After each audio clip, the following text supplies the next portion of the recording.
അപ്പോൾ എന്താ as usual പോവാല്ലേ കോളേജിലേക്ക്. പോവാ.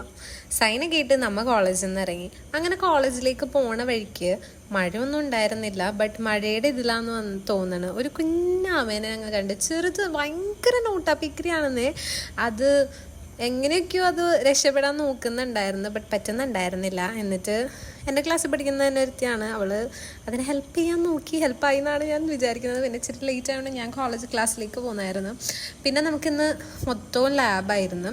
ആദ്യത്തെ 2 അവർ ഒരു സബ്ജക്റ്റിൻ്റെ ലാബ്, അത് കഴിഞ്ഞ് വേറെ സബ്ജക്റ്റിൻ്റെ ലാബ്.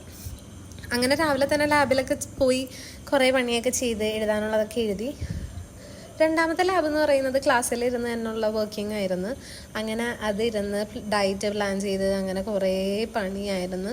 അത് സബ്മിറ്റ് ചെയ്യാണ്ട് ഇന്ന് ആരും പോകണ്ടെന്നാണ് പറഞ്ഞത്. അതുകൊണ്ട് ഇന്ന് ഇച്ചിരി ഡിലേ ആയിട്ടാണ് നമ്മൾ ക്ലാസ്സിൽ നിന്ന് ഇറങ്ങിയത്. എങ്ങനെയൊക്കെയോ എഴുതി സബ്മിറ്റൊക്കെ ചെയ്ത് നമ്മൾ തിരിച്ച് ഹോസ്റ്റലിലേക്ക് പോരാനുള്ള പണിയായി. ഹോസ്റ്റലിലെത്തി. അപ്പോൾ ഇന്നത്തേക്ക് ഇത്രയുള്ളൂ. ബൈ.